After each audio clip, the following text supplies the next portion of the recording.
and overcome the world. And this is the victory that overcometh the world, even our faith. Kani atong pagtuo mo ni maka-overcome ni kalibutan mo ni makalahutay ta ba? Giprapisi sa Ginoo, there will be a time nga mga tao mubiya sa kamatuoran, mubiya sa pagtuo. Kaya mo, nga naman, wala na sila nahigug sa kamatuoran, prophecy na sa Ginoo. Mabita na nga yung importante nga kita maka-overcome lang ta kung ma-born again ta. Sa kalibutan, maka-overcome ta, makadaog ta, labi na kanang atong pagtuo. Mauna, kung utuog yung taga din, ang mga born again na mailisan o maka-overcome ta, makaabot ta anong panahon nga di na Ginoo, magbubok ka ng twinkling o panay, iilisan na nga ito ang mga kinabuhi. Mabito na ang naisulat dito sa heaven is mga firstborn to the general assembly and the church of the firstborn, which are written in heaven unto God, the judge of all. Muna ang hukom sa tanan. Firstborn. So, ito pagka-firstborn sa among the brethren. Kinanglan kita mo yung mauna pagkatao. Ayaw pagpaiwit mo. Munang usbon na nato ni tanan. Ayaw na gyud mo pagsilibrar sa mga celebration dis kalibutan. May tungod sa atong self kay i-deny na gyud nato ning self. Pas-ano na nato atong cross. Ni ayaw na mo pag-mention about sa glorious dito sa mga tao. Ayaw mo pag-praise sa mga tao. Mo ito nang yung glory and honor due to God. Due to God. Kung saan ang due? Due galo. Ang due ba? Para lang sa Ginoo. Di ba? Ang paghimaya ayaw nagingon na salamat ang mubito ng sayang tao, magpasalamat lang awat agad. Pasalamatin ang Ginoo, Lord, salamat ining tao nga naghatag nako. Mali man usay ato pagpasalamat mo nang Ginoo silusok. Abi no perfect man ang Ginoo. Huli ba ang Ginoo kung ikaw iya sa Ginoo, mo nang gingon mahibalog ka unsa ang pagpasalamat siya. O mas malipay siya kung iingnon nimo, Lord, salamat nining tao naghatag nako. O di pinting lipayan niya. Kaya ang Ginoo day naghikap niya. Sa tinuod ang Ginoo man gyud naghikap sa mga tao nga nanghatag. Ang Ginoo man gyud. Dili man siya. Dili man na iya ang butang kung ikaw hunong kung wise ka gyud. Kung ikaw iya sa Ginoo nganana gyud imong masabtan diri kung magbasa ka. Ulo sa Ginoo. Hindi na salamat Lord nga imong gigamit ng tao ang paghatag na ko. Piting lipayan niya, bisag pa siya gamitin, gigamit din siya. Pero kay ikaw, kay balo ka, ang tanan ng hatag, tungod na sa Ginoo, ikaw, gihatagan ka siguro, na kay design, na kay pangandoy, pero wala ka na ning kamot, gilit na lang nimo ang Ginoo, nga mo imong supply nimo, o mo na nga kita nga magpaabot kita sa Ginoo. Ang Matthew chapter 3 verse 11, I indeed baptize you with water into repentance. Yung pa ni John the Baptist. But Jesus, He shall baptize you with the Holy Ghost and with fire. Manang giingon ka ng bautismo sa tubig, repentance na, is to be born again. Mag-usab na ta, kung nabautismuhan ka, mag-usab na ka. Kaniya ito pamanta na nabautismuhan, wala ta nag-usab, kaya ano man, wa pa man ta nagsilibrar sa itong pagkatao pag-usap. Although nabautismuhan ta, imbis ka to born again na to, wa pa na itong gisilibrar. Na itong gisilibrar, andaan man lang yapon, andaan. Wa na ito na inunduman, nakita na gibautismuhan.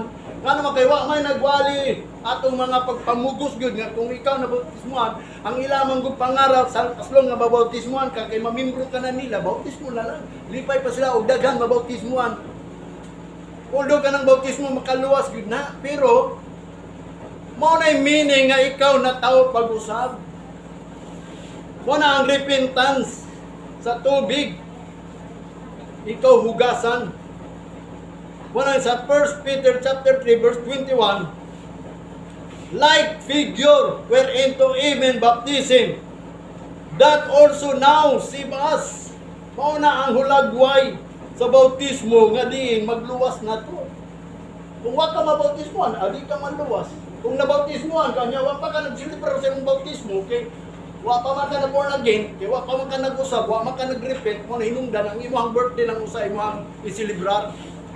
Sakit ko no kay saon taman, mo man ang tradisyon. O bitaw na mga tao nagsimba og tradisyon. Na ako'y bilas ba to? Nagsulti siya, sagdili siya. Nanaway siya ng mga celebration. Eh bumbo niya, wasay simba-simba. Tasan niya na nakuha ng na-convince kit siya na. Kaya wa daw nagisugo sa Bible ng pag-celebrar sa birthday. Pag-celebrar sa Father's Day. Naa ba na sa Bible? Ang gingon niya, ni Jesus Christ, come after me. Let him deny himself. Ana, sa atong nagkagalingon, mo nagiyang gingon din sa 1 Peter chapter 2 verse 21, like figure whereunto even baptized, that also now save us. Mausad na ang nakaluwas na to. Not the putting away the filthy. Dili na ingon nga wala ang imong kahugaw. Anong bautismo? Wala na wala kay di man ginamawala, magpakasala man kita. Of place, filthy of place, but the answer of the good conscience toward God by the resurrection of Jesus Christ. Sa pagkabanaw ni Kristo, kinabanaw ni Kristo, ang atong unang-una maayo ng tangi. Ang nakasabot ko ba na si Kristo napakamatay alang na to, kung nabanaw siya, mapanaw punta. Kaya karon sa unta man, mao may ilang pagtuog, nahugasan lang sila, nahugasan, nawala lang gamayng bisyo, nawala lang mga gamayng kinaiya, pero naapag yun. Pero sa tinuod lang, dili na ang pagwala sa imong mga bisyo, kundi nagutang ang imong mga panghunang-hunang na si Kristo na pagkamatay mo. Nabanaw siya, so therefore, mabanaw ka. Kung ang good conscience ba? By the resurrection of Jesus Christ. Kanang resurrection na binimo mo binangatuan, gitawag og lively hope. Ako mo sa lively hope.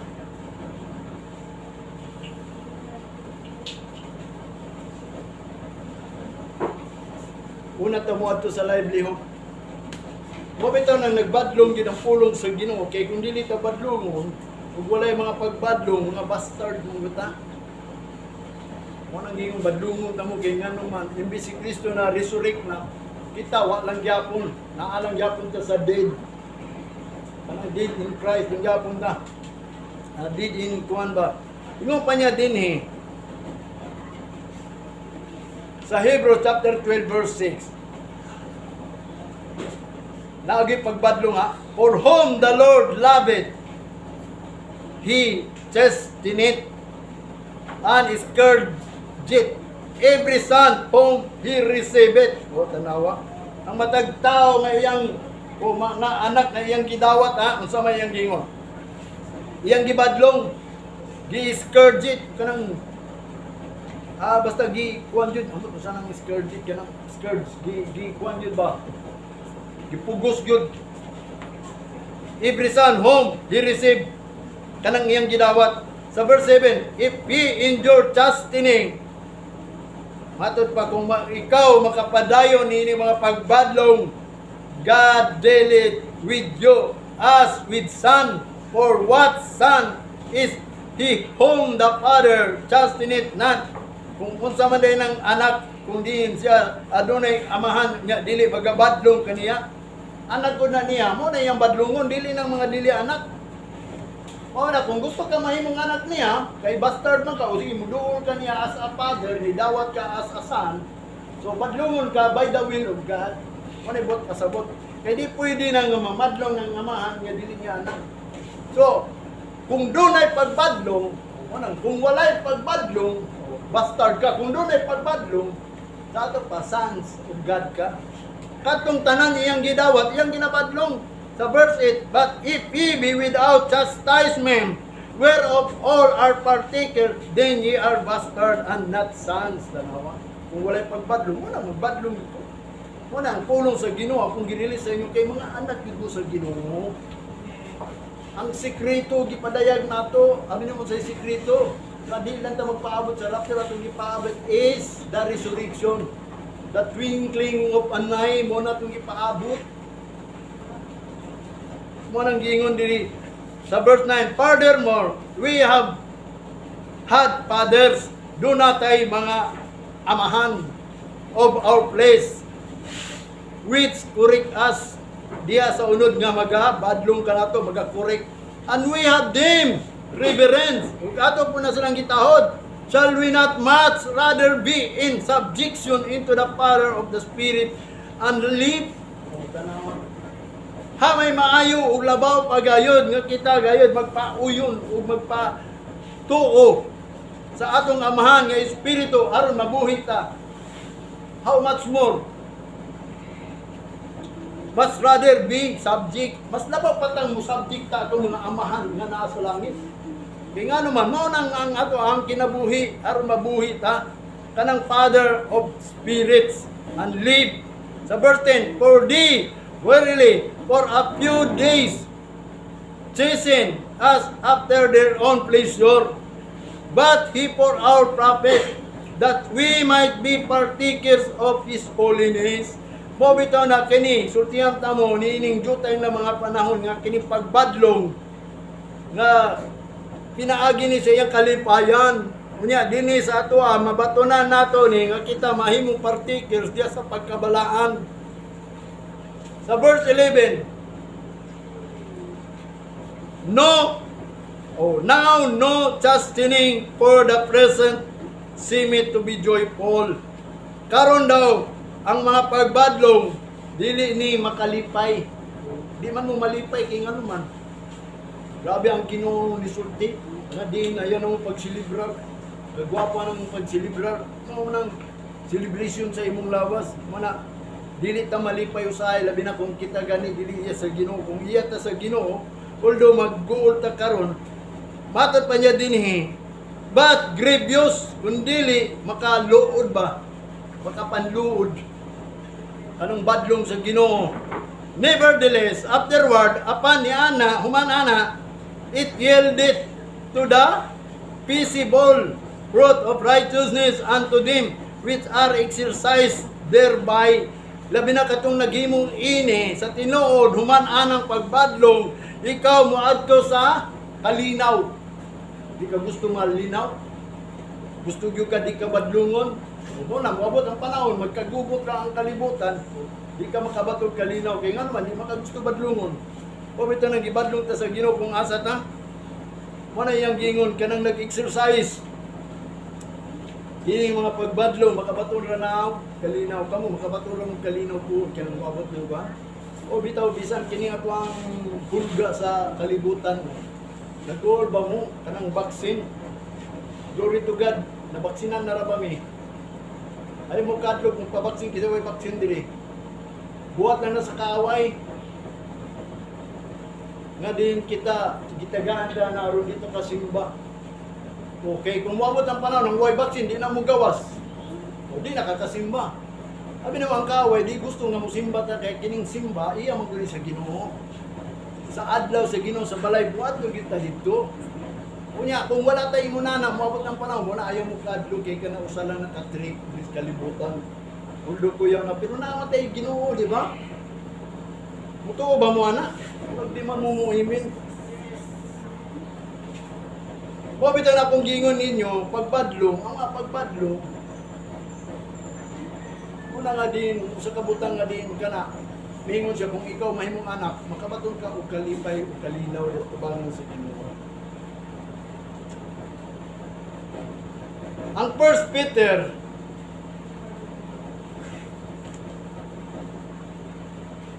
chapter 1 verse 3 and 5 ingon pa niya din niya. Blessed be the God and Father of our Lord Jesus Christ, which according to his abundant mercy hath begotten us again into a lively hope by the resurrection of Jesus Christ from the dead. Dalagon Diod ang Diyos nga amahan ni Jesu-Kristo, dinaagi daw kuno sa madagayaong kaluoy nga kita gihimong bigatin, bugat nga anak, only son, gihimot ang anak na ba, into a lively hope nga dito sa buhi nga paglaom, aduna tay buhi nga paglaom, kay nga naman gihimutan niyang bigatin son, from the dead, o matod pa niya, a lively hope, by the resurrection of Jesus Christ from the dead, pinaagi sa pagkabanaw ni Kristo dito sa kamatayon. Si Kristo na banhaw, kita po mabanaw po ang atong lively hope is ang resurrection ni Jesus Christ. Mo na itong gilauman, kaya kung wapa na banaw si Kristo sa tinuod lang, mo na yung gingon ni Pablo nga din kita, walay pulos, kining pagwali, walay pulos. Mo bitaw na nga din, kining mga pagwali nato is about the resurrection. Mo na ang mga magwawali dapat ma-resurrect ang tao kay si Kristo na resurrect na good. Di ba? Mo nang gingon karon ang gi-declare karon sa pulong sa Ginoo, mo nang gingon nga importante dahil kita mabanhaw pag-usap. Born again ba, resurrect.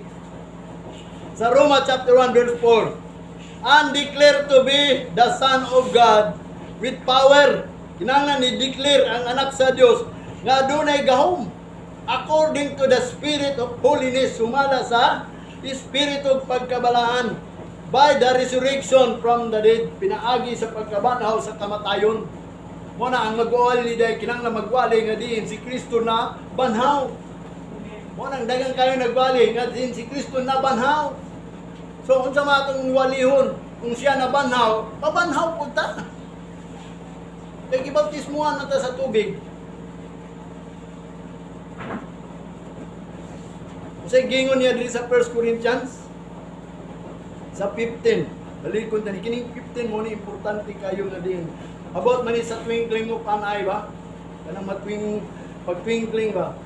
Sugod ta sa 12. Aron masabtan nato ni.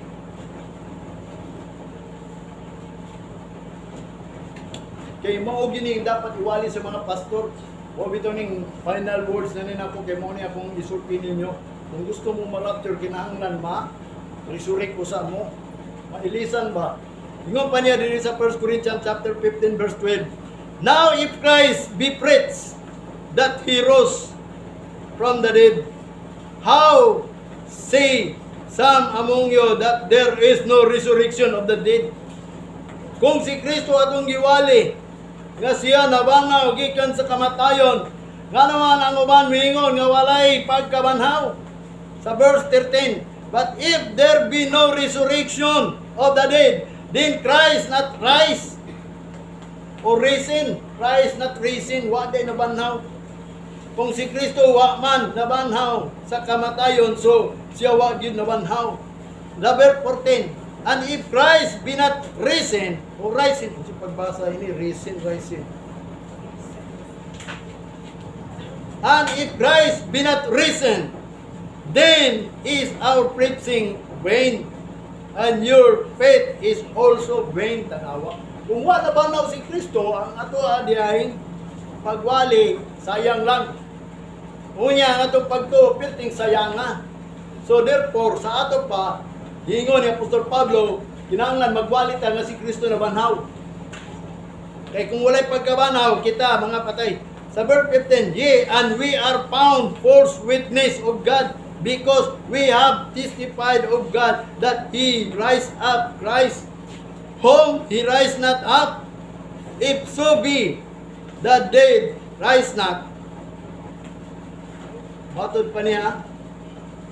Sa tinuodan, kung kita daw kuno, kung di ta magwali nga si Kristo na banhaw, mga makaplagan ta nga mga false preacher, false witnesses of God, witness of God, because we have testified God nga si Kristo wala di ay nabanhaw. Mao nang hinungdan nga din matod sa verse 16, for if the dead rise not, then not Christ rise or raise. Si Kristo wa po na nabanhaw. Kung ang patay wa gani na mabanhaw, so si Kristo wa di nabanhaw. And if Christ be not rise or raise, your faith is vain, ye are yet of your sins. Kung si Kristo wa man nabanhaw, ang imong pagtuo kawang lang. Nya ikaw naalang gyapon ka sa pagpakasala. Kay nga naman wala patanaluwas ni Kristo. Kay patay man ang gyapon siya, namatay man ang gyapon ka, ang bayad sa sala patay. Nya di mabanhaw sa ato pa wa mabayad. Mabitaw na nabanaw siya, aron nabayran na, humingon na si Kristo, gibayran ta na mo ha, imbis ka mo ang namatay, ako mo ay nagpakamatay, alang kaninyo bilang bayad. O, Kung wato siya nabanhaw, ngano pa mang muduol ta kang Kristo, wingon pa to. Pagkamatay si Kristo, hantod karon namatay lang gyapon. Hantod karon naalang gyapon sa krus, gilansang. Wala na siya gilansang sa krus, tuwa na siya sa langit. Nakita gyud ug nasulat gyud nga si Kristo nabanhaw, mo na si Pablo niingon nga diin si Kristo nabanhaw. Mo na ang magwawali kinahanglan musulti si Kristo nabanhaw. Giwala naman ang pagkabanhaw ni Kristo, mo bitaw ni sa Hebrews no sa tinuod lang. Importante din ni kayo. Katong Hebrews chapter 6, ato ning basahon meaningful kay ning Hebrews chapter 6. Nga diin, wala gid nako ni kayo kuan na ba? Nga diin, kung if God permit mo na ni time nga i-permit sa Ginoo. Kunang Hebrews chapter 6 ha? Therefore, leaving the principle of the doctrine of Christ, let us go on into perfection, not laying again the foundation of the repentance of the dead from the dead works, and faith toward God, of the doctrine of baptism and laying on hands and resurrection of the dead and eternal judgment. And this will we do if God permit mo ni gi-permit ni sa Ginoo karon nga kinahanglan may baw mo nga ang akong iwali na banhaw si Kristo na banhaw. Karon unsa may naa nato kung si Kristo na banhaw? Kung nabanhaw siya, magbanhaw po ta. Nabanhaw po ta, di ba? Masayang ato ang pagtuo. Kung wa siya nabanhaw, sayang ato pagtuo, naalang yapon ta sa pagpakasalan. Karon iwali gyud nato ni kay i-permit man dai sa Ginoo yung biyaan tanan na, pero i-permit sa Ginoo kay nakalimot na sila sa pagkabanhaw ni Kristo. May numduman lang niya unsa kaning adlaw sa pagkabanhaw ni Kristo? Anang holiday o Holy Week? Holy Week unsa kaning tuiga na o sa bulana na. Diya ra ninyong malibawan nga si Kristo na banhaw resurrection. Pero sa tinuod lang diya sa sulod sa simbahan wala gyud giwali. Mo bitaw na karon. Kinahanglan ma-resurrecta aron mailisan niya ang ato ang kaugalingon. Kanang gikan sa ato ang pagkadaan pagkatao. Mo na yang gingon kung wala, mo na yang gingon dinhi sa unahan ha. If sa verse 18, then they also which are fallen asleep in Christ are perished. Mo na usab pud tong nangamatay diha kang Kristo, ho na nangalaglag to kay si Kristo wa man nabanhaw. Matod pa niya di sa verse 19, if in this life only we have hope in Christ, we are of all men most miserable. Kung kita diha kang Kristo nagalaom lang, so kita makaluluoy di ay. Kung mao ni atong paglaom nga si Kristo lang, si Kristo nga wa lang siya nabanhaw, wa ta nagtuo nga siya nabanhaw. Wa bitaw nang kinahanglan mo tuutan nga si Kristo nabanhaw. Kung nabanhaw si Kristo, sa ato pa nabanhaw po ta. Kanang mag-usab po ta. Na born again po ta, kaya di pwede si Kristo nabanhaw niya kita wa po nagpakabanhaw. Unsa man ang banhaw? Born again. Na-resurrecta dito gikan sa kamatayon, nausap ta ba although wala pa man-change sa atong lawas, i-change na niya ni into corruptible body. Kung ang atong pagka-resurrect kay si Kristo na banhaw, kana lang aron dili makawang na atong pagtuo. Aron di lang ta magpakasala, aron mo tuo ta nga kung si Kristo na banhaw, kinahanglan magbanhaw pud ta. Dili lang ta ingon nga si Kristo na banhaw, niya dili lang ta magbanhaw. Mo bitaw nang ipawali ni ang pagkabanhaw nga din ma-born again ta. Ingon pa niya din sa verse 20, but now is Christ risen from the dead and become the first fruit of them that sleep. Muna si Kristo nabanhaw sa gikan sa kamatayon o siya nahimong first fruit sa mga nangatulog. Mao bitaw nang pagbalik ni Kristo ang unang mabangon katong nga matay diha kang Kristo, nangamatay kang Kristo, ang wa nangamatay diha kang Kristo. Nangamatay sila pero dili kang Kristo, iwit pa to. Iwit pa to kay wa pa to ilabot sa sugo sa Ginoo. Kadayon to. Pero kitang mga buhi magpaabot nga sa gawon lang sa Ginoo. Remain and be caught up in the clouds. Magpabili ta mo ni atong waton jud nga kita paon. So therefore, matod pa niya sa 21, for since by man come death, by man come also the resurrection of the dead. O tungod sa usa ka tawo, kita nangamatay. Tungod po sa tawo, kita nabanhaw.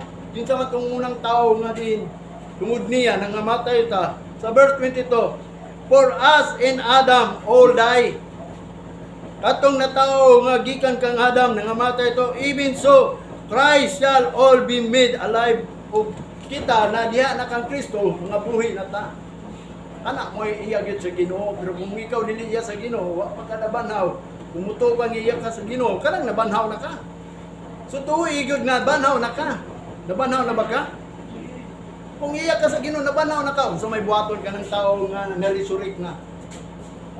New creation na, new creation. Mo bitaw nang ngamingon ko ninyo, ayaw na pagsilibrar sa imong lawas, kay kanimong lawas. May katapusan ra na. Mo na sugod karon nga iya ta sa Ginoo. Mo bitaw na sa 23, but every man in his own order, Christ is the first fruit afterward. They that are Christ at His coming. Una gayod sa tanan, nga ilisan yun niya ang mga tao, ibutang niya sa order. Una si Kristo, sunod nga diya kang Kristo, uban sa iyang pagbalik. Mo nang gingon siya, then cometh the end, when He shall have delivered up the kingdom of God, even the Father, when He shall have put down all rules and all authority and power. Sa diya nga siya na put down sa tanan mga pamaagi sa kalibutan. Siya may mag-put down aning rules sa kalibutan. Kanang Great Revolution, siya mang mag-put down na. Siya mang pagbuot nga naa na.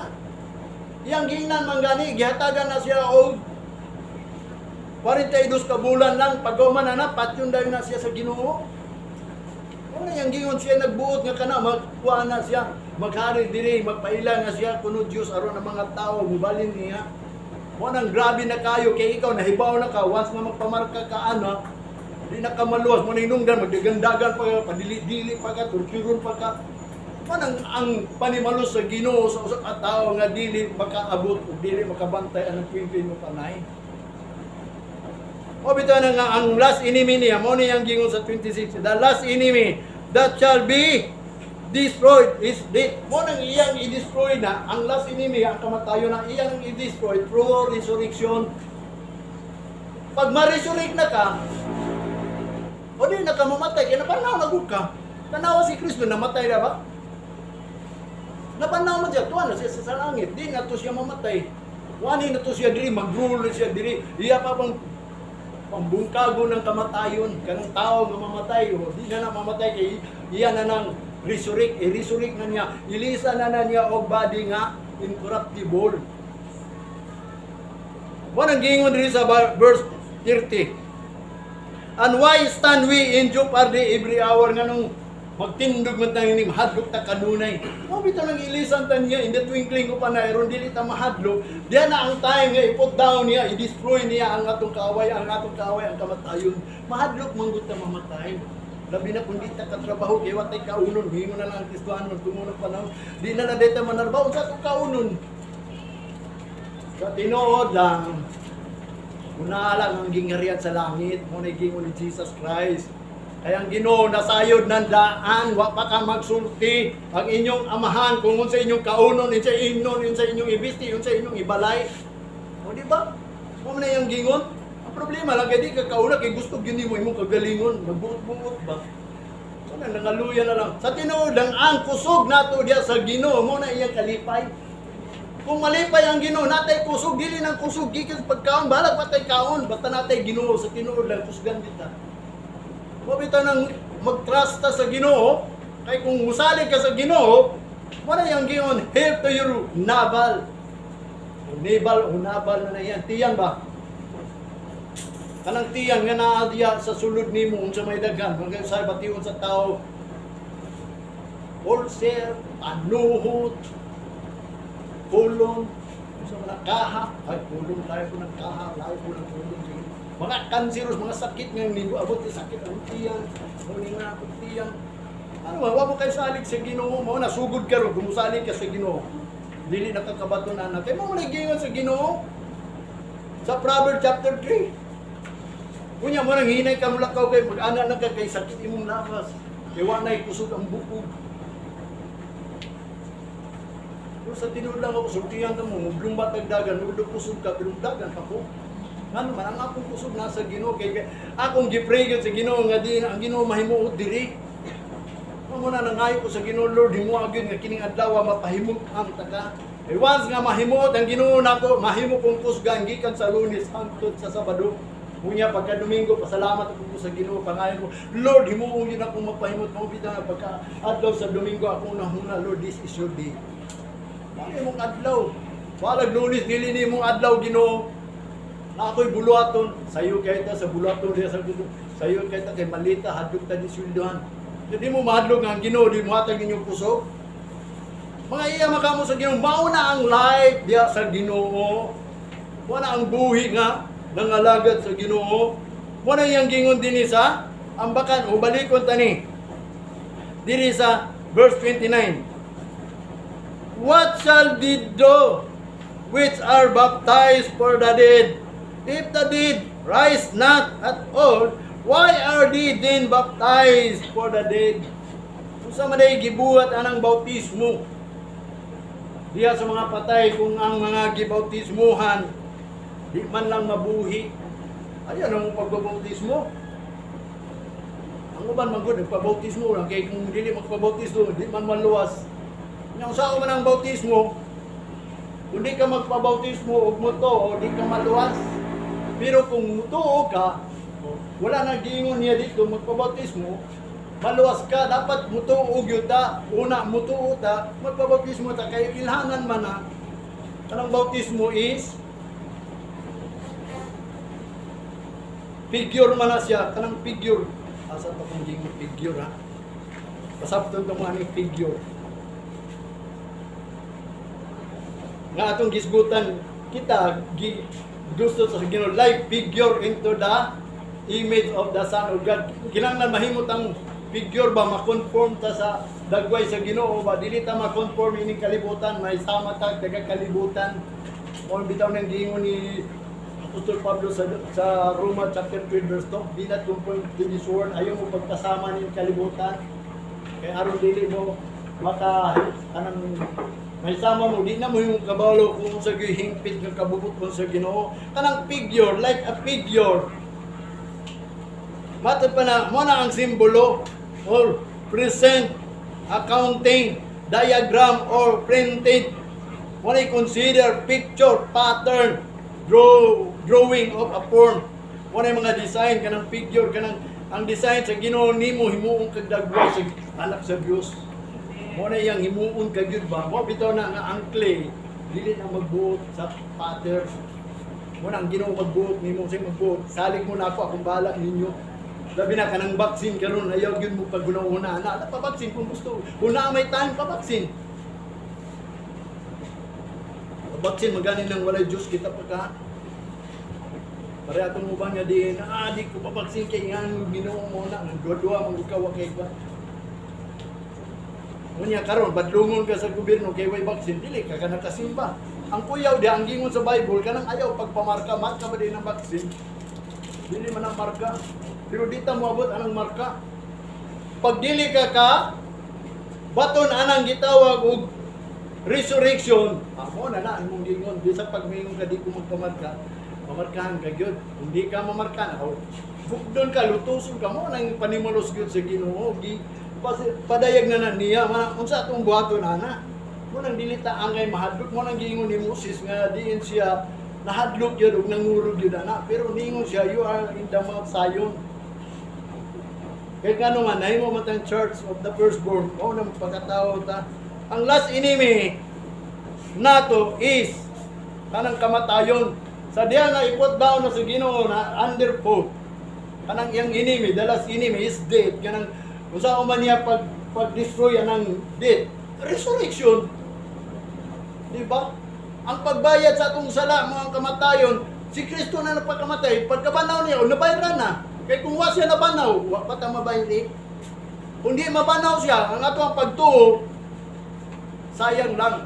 Nga, labaw pa sa tanan, naalagya po ta sa sala. Kaya ang tanan, nagpakasala, nawad-an sa imaya, sa Ginoo, tungod sa katao, misulod ang sala sa tibuok kalibutan.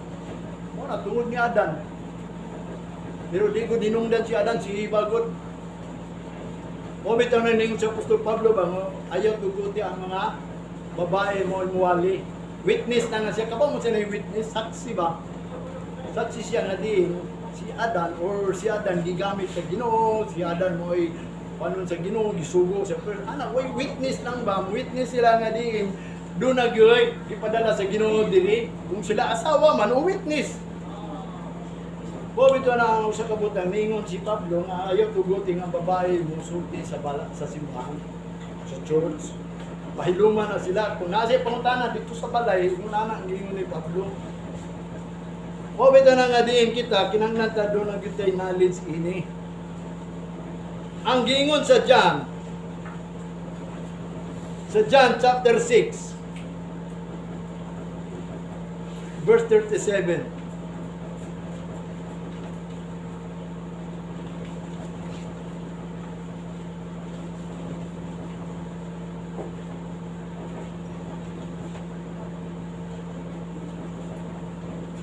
Munini yang gingon diri. All that the Father giveth me shall come to me. Ingon pa ni Jesus Christ. That him that cometh to me, I will in no wise cast out. Ang tanan nga gihatag sa akong amahan, kanako, naakala ko nga mga wise, matod pa niya, dili na ko na isalikway. Ang gihatag sa man, abin mo sa tinuod lang kita, nagbuot na to ang Ginoo gyud sa langit nga kita mahimog yung Kristohanon. Gipredestined ta ba? Gi-appoint ta dili dito sa judgment, dili dito sa kamatayon, kundi dili ngadto sa matod pa niya sa himaya sa Ginoo. Ang tanan daw kunong gihatag sa amahan kaniya, him that cometh to me, kadtong niani kanako, I will in no wise cast out. Dili gyud na po na siya sa likway. Sa verse 38, for I come down from heaven, not to do my own will. Ako ni ani diri sa kalibutan, dili sa akong kaugalingon. Ug matod pa niya dinhi, gipadala ko sa amahan, sa iyang kabubuton. And this is the Father's will, which hath sent me, that of all which he hath given me, I should lose nothing, but should rise it up again at the last days. Anong gingon? Mao kani ang kabubuton sa amahan nga gipadala kanako ha? Nga ang tanan daw kuno nga gihatag sa iya, dili na siya mawala gyud, lose nothing, but should I rise it up again in the last days. Banhawon na siya sa ulahing adlaw.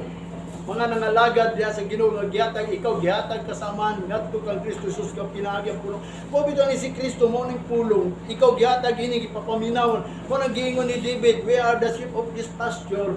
Kamo ang mga karnero ni pulong, ikaw gihatag sa Ginoo sa amahan ngadto kang Kristo. Si Kristo mo nang pulong, mo nang imong mabati. Dili ka mawala.